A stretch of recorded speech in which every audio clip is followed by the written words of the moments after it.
Assalamualaikum warahmatullahi wabarakatuh. Waalaikumsalam warahmatullahi wabarakatuh. Alhamdulillahi rabbil alamin wa bihi nasta'in ala umuri dunya waddin.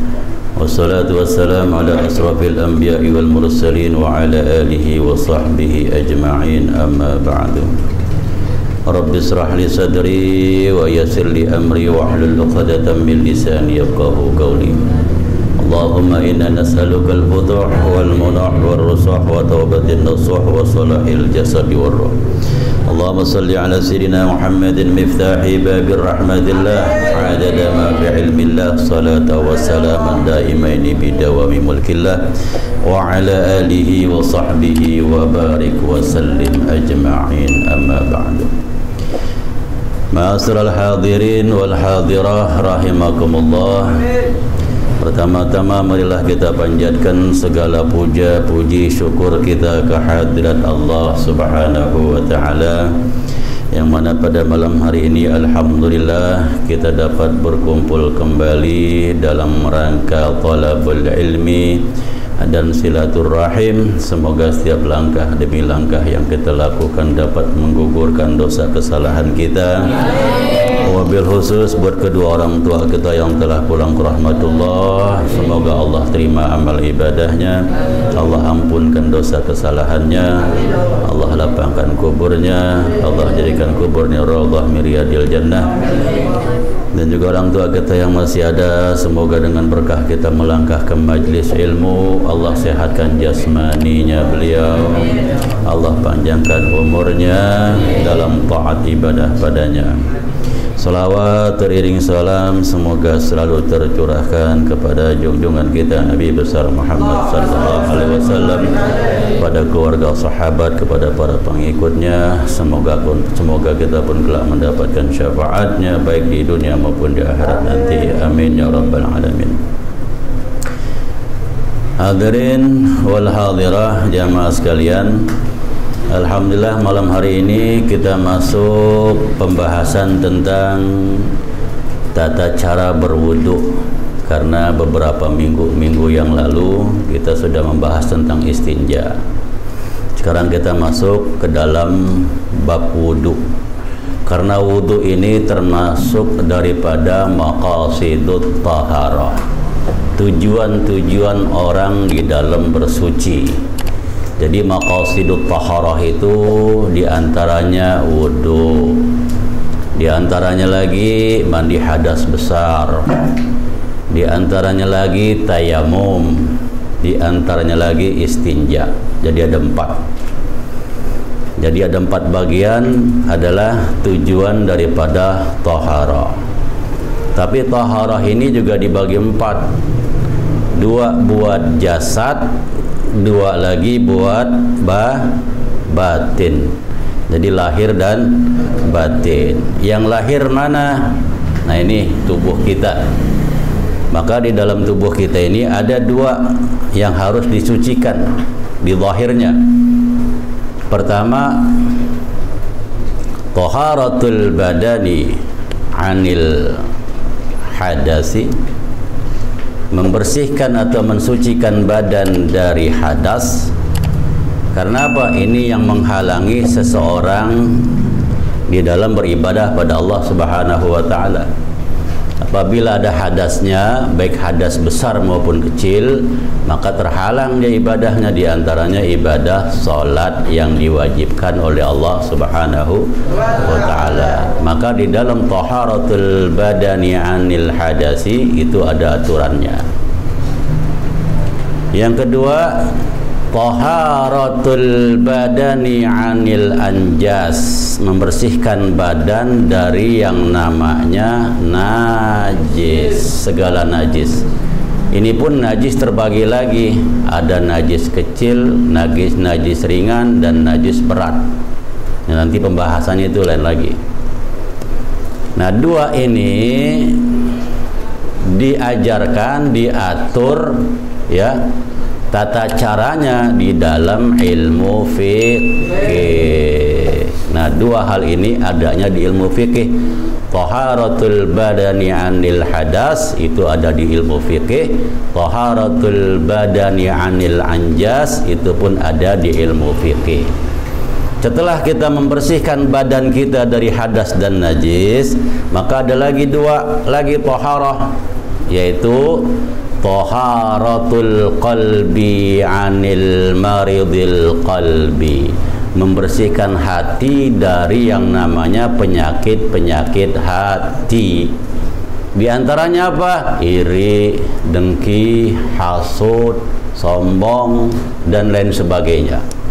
Karena apabila orang beribadah ya memiliki kesombongan, maka ibadahnya pun tertolak. Maka yang pertama taharatul qalbi anil maridil qalbi, membersihkan hati dari segala jenis penyakit hati. Yang kedua taharatul qalbi an siwallahi, membersihkan hati dari yang namanya selain Allah. Nah, ini dua-duanya penting. Dua bagian jasmani penting, dua bagian rohani penting. Karena dengan dua-duanya dibersihkan, maka ibadah ada nilainya. Sama seperti kita hadir di tempat ini menuntut ilmu. Ini kerjaan mulia tidak? Mulia. Pahalanya besar tidak? Besar. Tapi bisa tidak ada ganjarannya apabila niatnya bukan karena Allah. Tapi kalau niatnya karena Allah, maka ganjarannya jadi besar.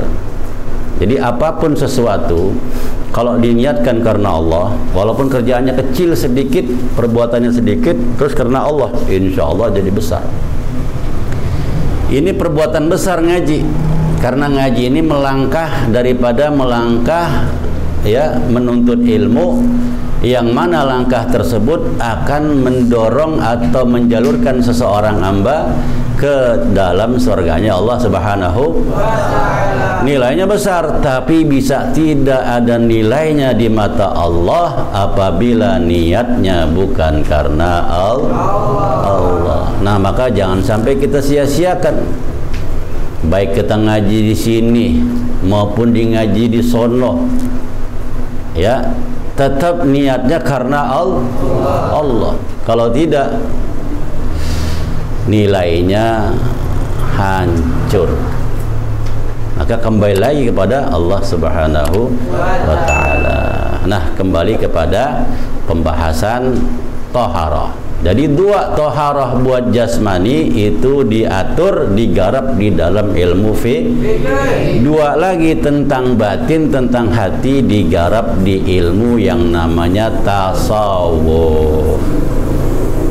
Ya, tasawuf itu ilmu tentang hati. Bagaimana kita mengetahui perbuatan-perbuatan yang tidak baik di dalam hati, itu ada di ilmu tasawuf. Kalau sekarang, ilmu sekarang namanya tazkiyatun nafsi. Itu sama aja, beda nama tapi serupa modelnya. Nah, cuman sekarang kita membahas tentang taharah yang ada di jasmani.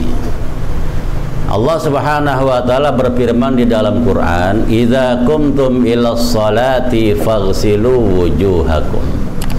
Jika kalian ingin mendirikan salat, maka basuhlah wajah kalian. Namanya wudu. Idza qumtum ilas salati faghsilu wujuhakum wa aydiyakum ilal marafiqi wamsahu ru'usakum, ya, dan juga basuh kedua tangan sampai siku, dan juga menyapu kepala, terus membasuh kedua kaki hingga mata kaki. Itu 4 anggota yang wajib di dalam ambil wudu. Nah, kita harus tahu tuh kewajiban anggota yang harus dibasuh di dalam wudu ada 4. Yang 4 ini wajib, yang lainnya sunnah. Maka di dalam ilmu fikih, di dalam kitab Safinatun Najah disebutkan furudul wudu'i sittatun. Bermula fardunya wudu itu ada kan tadi ada 4, kok ada 6? Ditambah 1. Yang pertama al-awwalu an-niyatu.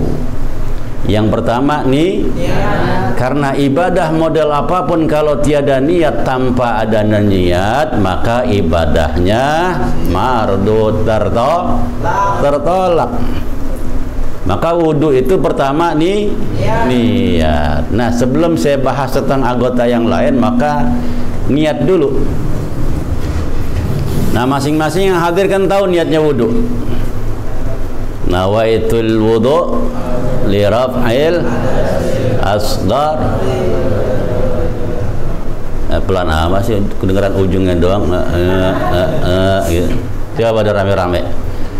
Nawaitul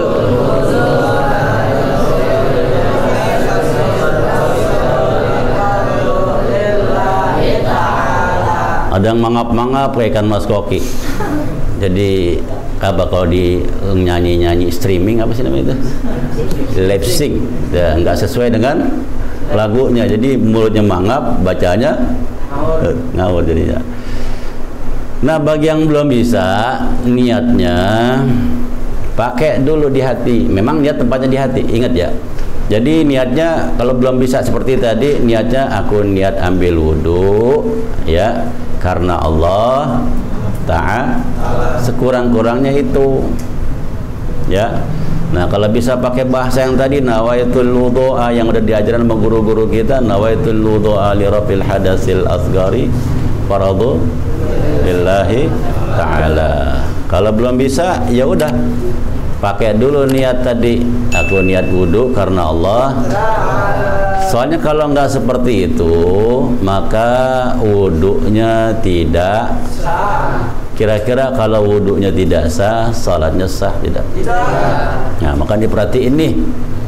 Apalagi ini udah besar-besar nih, Masya Allah. Ingat ya, karena semua nanti akan diminta pertanggungjawabannya di hadapan Allah Subhanahu wa Ta'ala. Karena setiap manusia, siapapun, wa ma khalaqtul jinna wal insa illa liya'budun, tidak kuciptakan jin dan manusia melainkan untuk beribadah. Tapi ibadah ada aturan tata caranya. Nah, tata caranya ini harus kita pelajari. Nah, ini diatur di dalam ilmu fikih. Nah, yang pertama niat.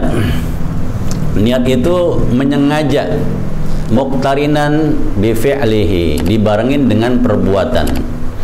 Kapan niat mau ngambil wudu? Kapan terhitung niat? Di mana tempatnya? Berbarengan dengan yang mana? Maka niat tempatnya di dalam diucapkan itu sunnah. Nah, kita ngucapnya nawaitul wudu'a li rafil hadasil sampai fardhu lillahi itu sunnah, tapi yang wajib adanya di dalam hati. Kalau mulut doang yang ngomong, hati tidak, maka nggak jadi niat namanya. Maka kenapa harus diucap? Ucap itu sunnah supaya bisa menyelaraskan ucapan masuk ke dalam. Ada kadang-kadang orang yang suka lupa, tapi kalau yang nggak lupa langsung dia dalam hati, ya sah-sah saja. Gitu ya. Jadi maka diucap itu sunnah. Nah, bagaimana kalau ambil wudhunya di dalam kamar mandi yang di dalamnya ada WC ya, bebarengan juga tempat sama kencing? Kira-kira kalau diucap dengan kencang boleh nggak? Tidak boleh. Makanya ngambil wudhu yang di dalamnya ada WC atau tempat buang air kecil, hukumnya makruh. Nah, pisahin dah ngambil wudhunya. Jangan di tempat tersebut, ya, keluar dikit.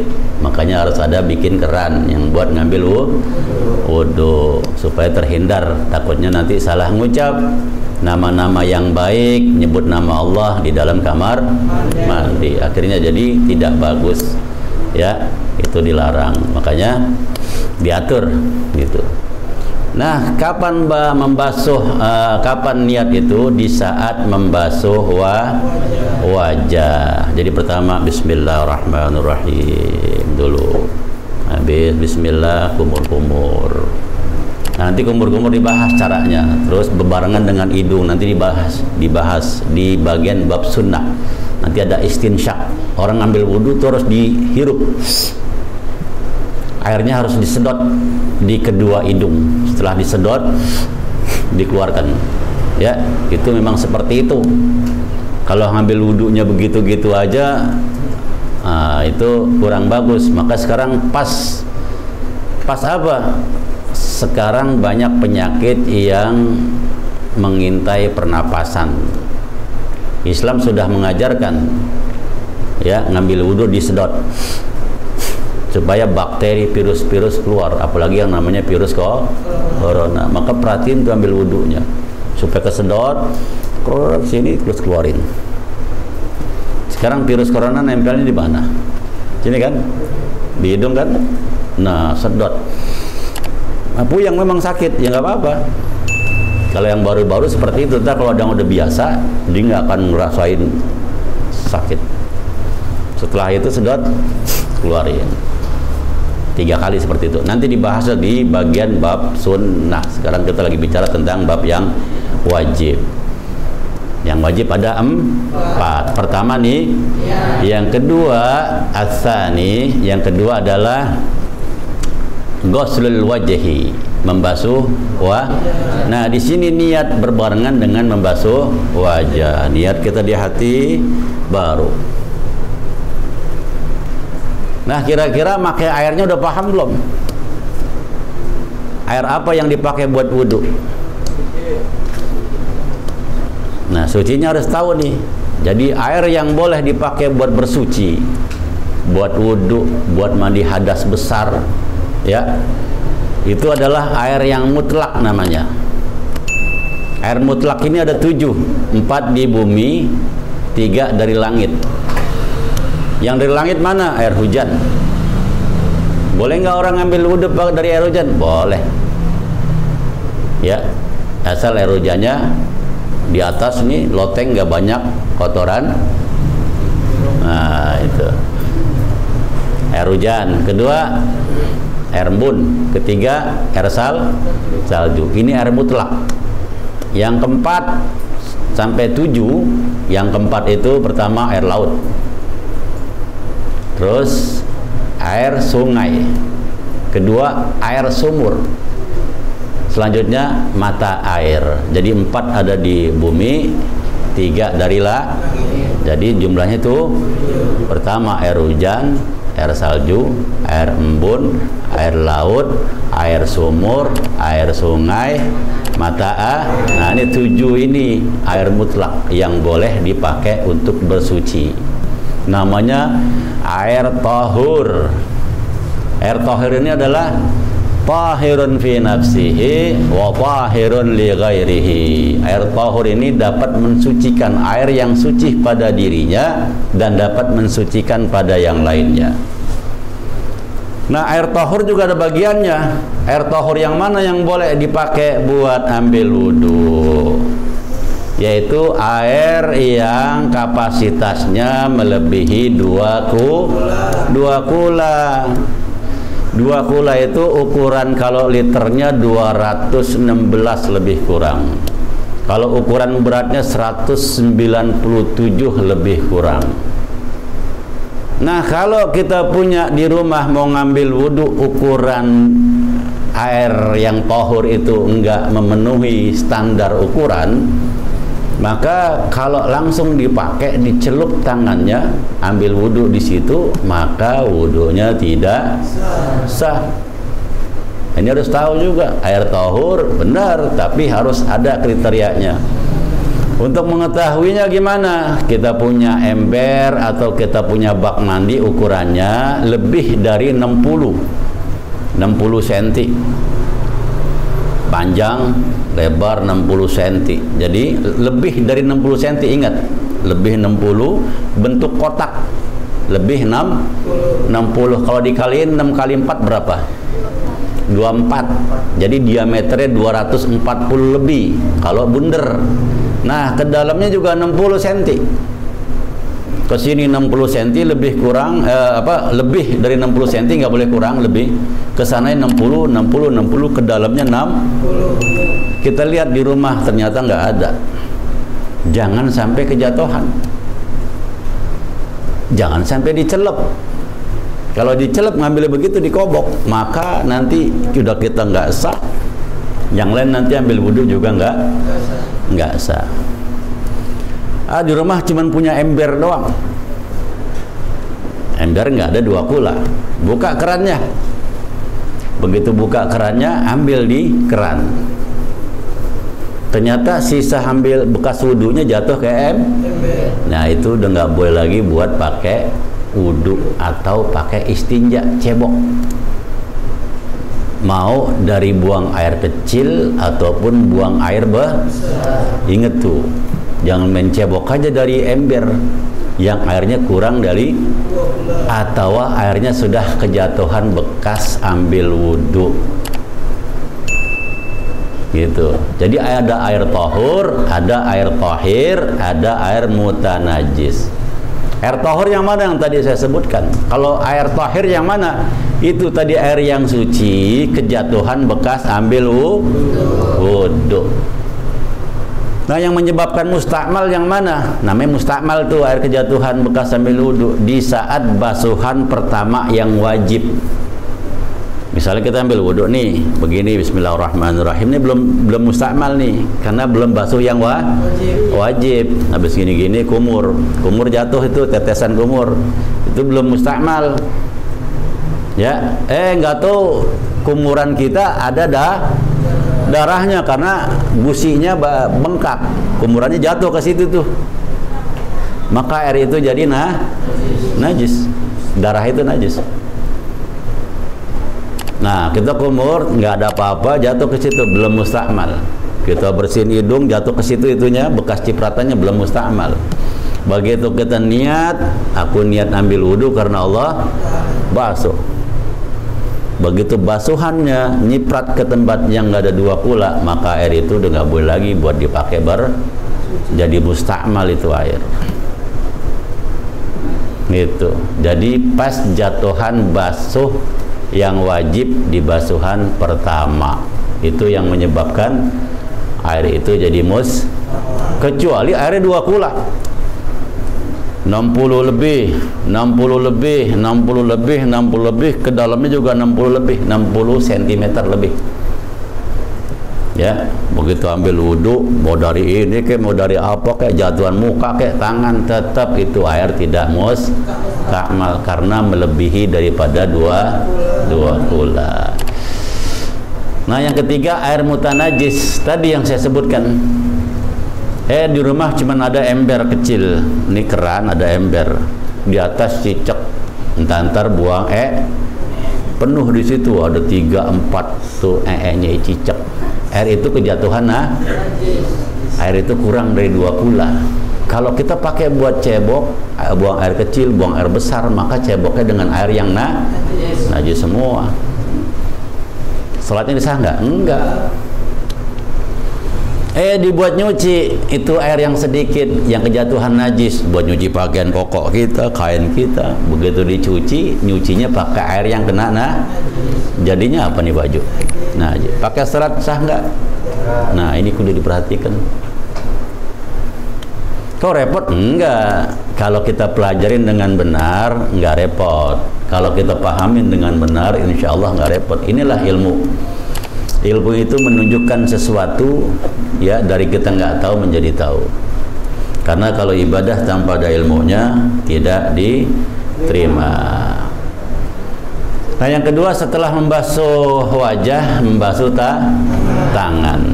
Ma'al mirfaqaini. Ya, furudul wudu sittatun. Al-awwalu an-niyatu, as-tsani ghuslul yadaini ma'al mirfaqaini. Membasuh kedua tangan hingga siku. Lewatin nih sikunya. Lewatin. Jangan pas sini, lewatin sini. Ini kan baris ini, nah lewatin sini. Ya. Jadi membasuh kedua hingga. Jadi dari mana dulu? Membasuh kedua tangan hingga tangan mana ini? Nah tuh. Kan ada orang ambil wudhu begini tuh. Ada nggak? Membasuh siku sampai ini membasuh tangan hingga siku, jangan dibalik. Ambil wudhu mau kucur.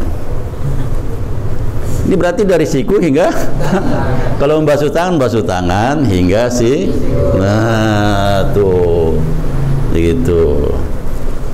Jadi digituin sampai ke siku. Ini juga kiri sama sampai ke siku. Ya.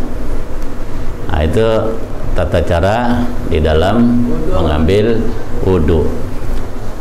Nah, kita wudhu selain menggunakan air, apabila air tidak ada, bisa pakai dengan debu. Makanya sarana itu disebut dengan wasailut thaharah. Perantara di dalam bersuci. Air itu menjadi perantara dan debu pun menjadi perantara. Jadi perantara itu disebut dengan wasailut thaharah. Apabila air tidak ada, maka boleh dengan debu.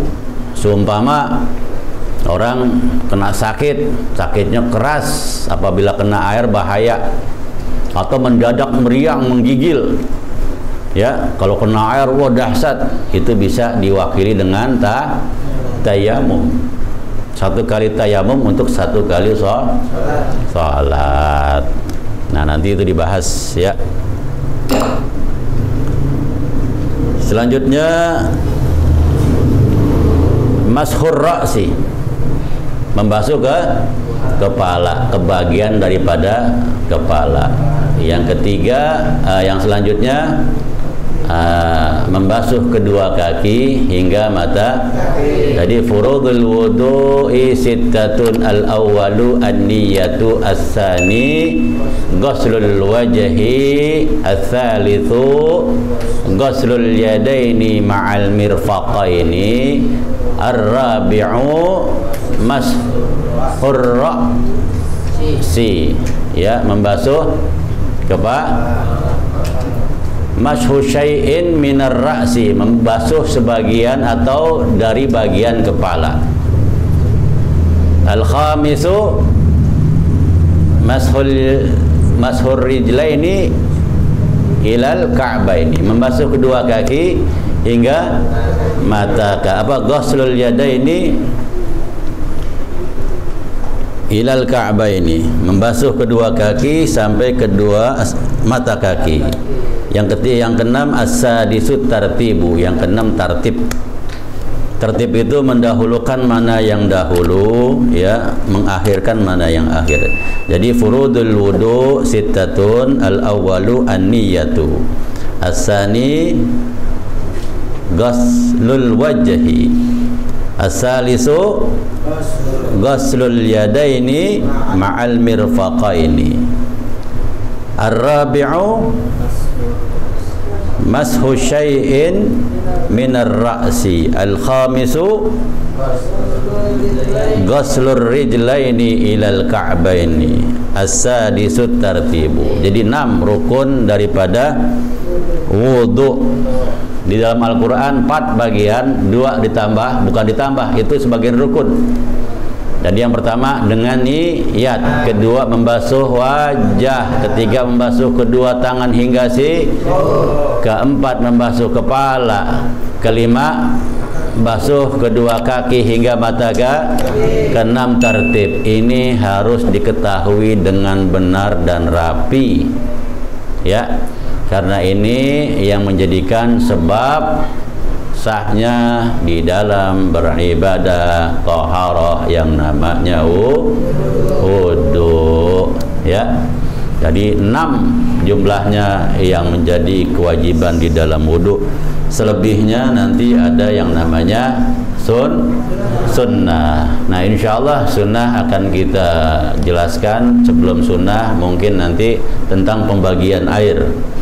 Tapi air sudah saya jelaskan tadi, ada air yang sedikit, ada air yang Air sedikit apabila kejatuhan maka dia jadi najis kalau kejatuhan najis.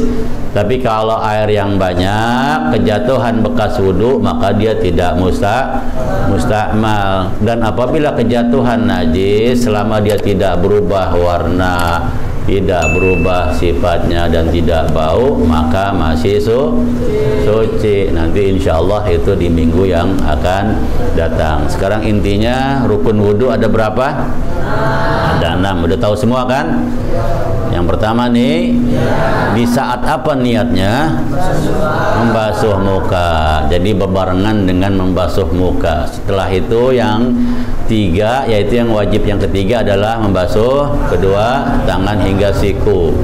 Yang keempat membasuh kepala. Yang kelima membasuh kedua kaki hingga mata kaki. Yang keenam tertib. Itulah yang wajib di dalam mengambil air wudhu. Nah, selebihnya sunnah. Jadi nanti kalau ditanya kenapa kamu pakai kumur-kumur, itu sudah dari sananya. Jangan, ya. Itu adalah bagian daripada sunnah. Kenapa kamu membasuh wajah? Oh, itu bagian daripada rukun wudhu. Karena syarat orang beribadah dia harus mengetahui mana yang wajib, mana yang sunnah, biar bisa membedakan, ya. Nah, ini yang bisa saya sampaikan pada saat malam hari ini tentang wudhu. Mudah-mudahan dapat dipahami oleh semuanya nih, ya, karena hampir rata-rata sudah baligh. Kalau baligh itu sudah kewajiban melaksanakan apa yang Allah perintah. Kalau yang sudah baligh maka dia wajib sholat, wajib juga belajar tentang tata cara ilmu sholat. Sebelum sholat dia harus wudhu dulu, maka dia harus belajar tentang tata cara ambil wudhu, wajib hukumnya. Dan setiap hari orang yang namanya manusia pasti buang air besar dan juga buang air, maka dia harus pelajari ilmunya tentang istinja. Nah, itu semua berkaitan. Kalau tidak dipelajari dengan baik maka mengganggu kesahan di dalam beribadah. Jangan sampai nanti pulang ke rahmatullah begitu ibadah tidak ada nilainya, nggak ada ganjarannya lantaran ibadahnya tidak ada ilmunya. Lebih kurangnya mohon maaf, maka saya tutup dengan salam. Assalamualaikum warahmatullahi wabarakatuh. Waalaikumsalam warahmatullahi wabarakatuh.